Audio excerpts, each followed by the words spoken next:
યાત્રાધામ દ્વારકામાં ગેરકાયદેસર બાંધકામો પર તંત્રનું બુલડોઝર ફરી વળ્યું। યાત્રાધામ દ્વારકા ખાતે ફરી એકવાર ડિમોલેશનની કામગીરી હાથ ધરવામાં આવી રહી છે। ખાસ કરીને દ્વારકા ખાતે ગેરકાયદેસર ચાલતા યાત્રિક ભવનોને તોડવાની પ્રક્રિયા ચાલી રહી છે।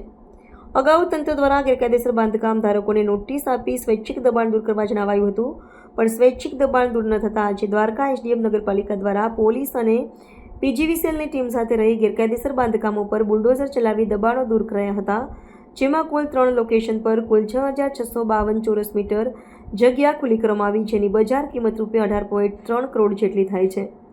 ચુસ્ત પોલીસ બંદોબસ્ત વચ્ચે 3 ટ્રક દ્વારા ગેરકાયદેસર બાંધકામો દૂર કરવાની પ્રક્રિયાથી દ્વારકા बहुमाफियाओं फफड़ाट फैलायो है। द्वारका में 3 जगह के ऊपर जो सरकारी ज़मीन है जहाँ पर एनक्रोचमेंट किया हुआ था, उस एनक्रोचमेंट को डिमोलिश किया गया है और इस टोटल एनक्रोचमेंट में तकरीबन 4 होम स्टे है और कुछ कमर्शियल दुकानें हैं और 2 धार्मिक स्थल भी है।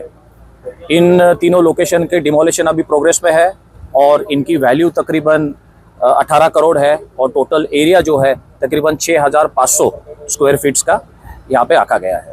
આજરોજ દેવભૂમિ દ્વારકા જિલ્લાના દ્વારકા પોલીસ સ્ટેશન વિસ્તાર ખાતે દ્વારકા શહેરમાં આજ સવારથી જ 3 જગ્યા પર જ્યાં સરકારી જમીન ઉપર દબાણ કરવામાં આવેલું હતું અને એ દબાણનો કમર્શિયલ પર્પઝ માટે ભવન બનાવીને ત્યાં રૂમ ને ગેસ્ટ હાઉસ જેવું ચલાવવામાં આવી રહેલ હતું, જે બાબત ધ્યાને આવતા આજ સવારથી એ જગ્યાઓને ડિમોલિશ કરીને સરકારી જગ્યા ખુલ્લી કરવામાં આવેલી છે, જેનું કુલ ક્ષેત્રફળ 6652 સ્ક્વેર ફીટ જેવું છે અને જેની માર્કેટ વેલ્યુ 18.3 કરોડ સુધી માની શકાય છે।